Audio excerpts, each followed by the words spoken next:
Double Helix was really formed in the sort of the heyday of licensed products to basically be this studio that delivered like high-end licensed games that were very time constrained. And there weren't studios to do these big licensed games, but the bottom fell out of that market. And so for us at the studio, it was how do we take all this executional expertise and shift toward non-licensed products that are way higher in quality than kind of what the market demands there. And Killer Instinct is kind of the first expression of that strategy. When fighting games really took off for me was around the time of Street Fighter II. And at the time I started living in arcades because I was very, very fond of fighting games. And here comes Killer Instinct into the arcades. And it was just such a mind-blowing experience to see this game that looked so different than anything else. And fast forward years and years later, and we're having a conversation at Microsoft, why don't we have a fighting game? Like, why don't we have a fighting? Why aren't we doing one internally? You know, we have the talent to do, we have a lot of people that are passionate. And so for me, it was a long-term, like, let's bring back this amazing fighting game that had such unique mechanics. And it's been such a long time that I think people have forgotten how kind of unique to the fighting game genre that Killer Instinct is. And so we all felt like, oh, this is the right time to bring it back.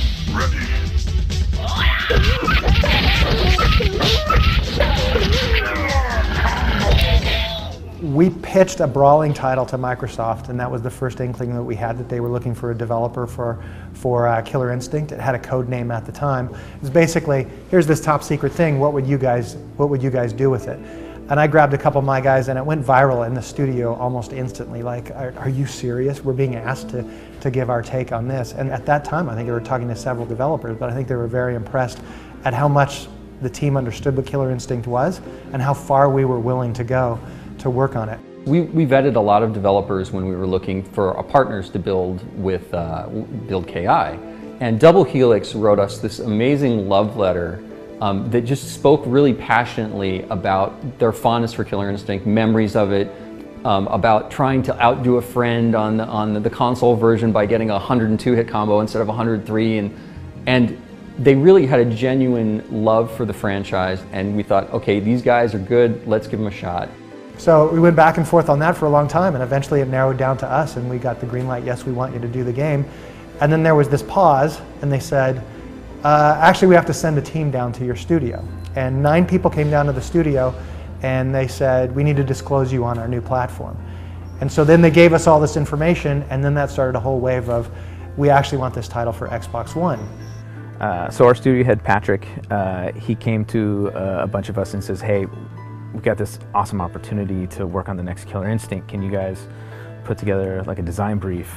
All of us, like, our jaws just dropped and we're like, are you serious? This is the dream, right? And so we just like toiled and created all these design documents, but then we're like, oh, we need to go a step further.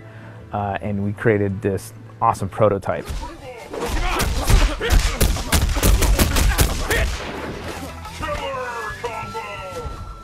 The first thing these guys delivered was a prototype of a close to Killer Instinct 2 Jago-on-Jago match with grayscale characters, but it played so well. We had a crowd of people in my office just going, oh my God, it feels like KI, oh my God, it feels like KI. And that's when we thought, we really have something here.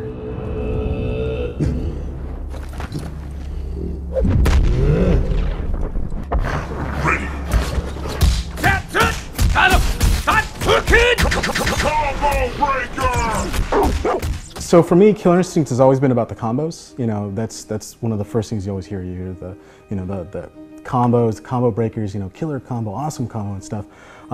That's always been the heart and soul of the series to me. Is just to see how many hits you can actually, you know, get on this one character, and like what kind of launcher you can get, and if you can juggle and stuff like that. I mean, it's always been about that experience. Some of the core systems in the old Killer Instinct, you know, you can mash stuff out, but in order to get some of the higher level combos, you had to really learn the systems and stuff. To actually have the chance to work on a fighting game, it's you know, it's the brass ring for a lot of people in the industry, because it's so rare for a Western developer to have a chance to work on something. You know, not even talking about just and the chance to actually work on Killer Instinct. That's huge. So we have a core group of guys that have been together almost 10 years, I'd say. A lot of combat-centric designers. And then we have guys that have worked on Street Fighter II Turbo, Super Street Fighter II, Weapon Lord, Skullgirls. a lot of people that are extremely passionate about fighting games, either lived with guys that were professional players or attend tournament scenes, but we just love the community and we love what fighting games bring. And so given this opportunity and then building up this team, it's been hugely exciting. It's a Crayola box, dude. You know, different minds with one goal, and that's being able to create a good game. We have modern day fighters in mind, because the people who are playing games these days are geniuses. Like, they're breaking games. I love to push the game to the max. I want to make and work with the team and work with the community so that we don't see a wall.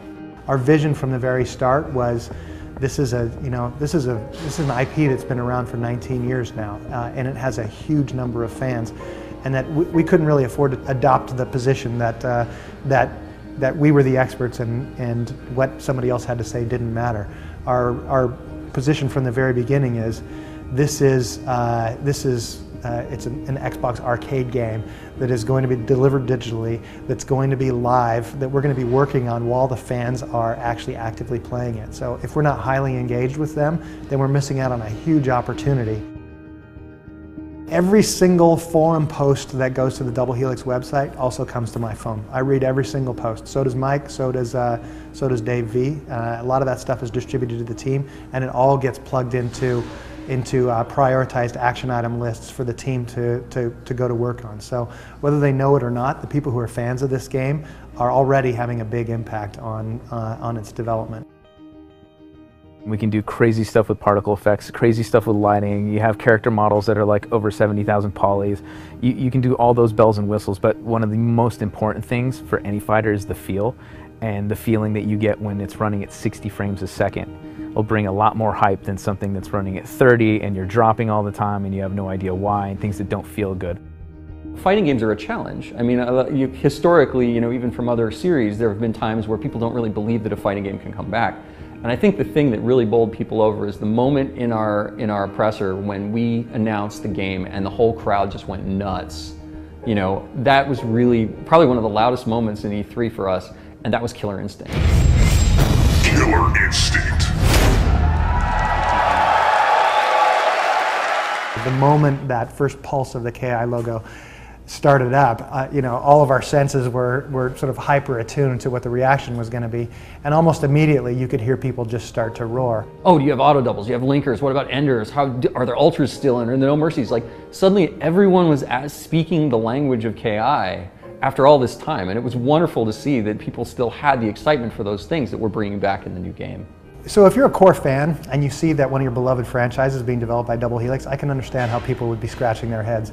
For us, we kind of came into E3 knowing that there was going to be some of that, knowing that there may be some skeptics out there, and frankly, we approached the show with complete humility. We didn't expect to get a pass from any of the players, so our idea was we're just going to get the game out there. We're going to be available on the show floor. We're going to answer as many questions as we can. You know, we didn't try to act like we had all the answers. Instead, we wanted to just be, hey, get your hands on it, try it, play it, and then be as receptive as possible to all of the feedback. The harshest response that we received had to do with would we be able to support a tournament scene, being only on one platform, and then some of the concerns over DRM. But as things come to pass, like, we definitely want to support our tournament scene, and I think the messaging, especially recently, has been extremely clear. Like, you will be able to play this offline, and we will be able to support the tournament scene. There was lots of people that were turned from skeptic to true believers. Like, it was all based on actually picking up the game and actually playing it.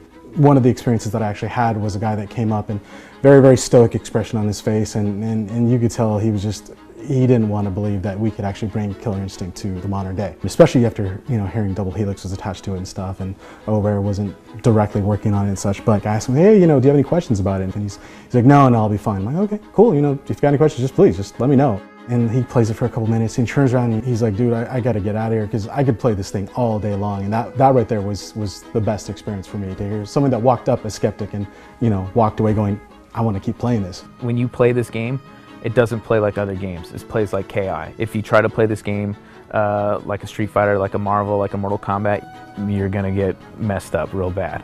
So it still has that spirit. I think that's the biggest validation that we can get, is that people getting their hands on the game, playing it, and they're like, this feels like Killer Instinct. it's immensely important to get this game right. You have so many people that this game means a lot to myself and the guys that I work with. So there's a lot of like unseen pressure in order to do something great. But we love what we do and we love the game, and we're gonna do our very best to make this great. We've had some rough projects here and there and stuff like that, but we've learned from mistakes, and we're moving forward. We're ready to do bigger and better things and stuff, so we're hoping that this actually shows that. We don't always control the opportunities that we have, but we control how effectively we execute on them. We don't always control our budgets, but we control the amount of passion that we invest into everything that we do. So regardless of what game we're working on, we're always giving it everything that we possibly can. But there are rare times when that passion that we have at the studio meets with an opportunity that allows us to go way beyond even what we thought we were capable of, let alone kind of what people thought we were capable of. So this is an opportunity for us to showcase what the studio can really do. We think the game is great today, but we think that it's going to continue to get even better. So what I hope it says about Double Helix is that passion met with the right opportunity can produce great stuff, and will continue as we announce other products to produce great stuff. I am jazzed about this game. Every time we get another character and every time we get more concepts in, every time we're looking at talking about what we're going to do next or the new features we're going to bring online, it just generates this wave of excitement that propagates out of my office just through all of the Microsoft publishing org. And I have people knocking on my door all the time, dude, what's new in the game? Hey, can I play? Hey, you got 5 minutes? Like, I get this constant, like, I have to close my door and say, do not disturb, go away. Otherwise, people are constantly knocking like, hey, dude, can we just get in a couple games?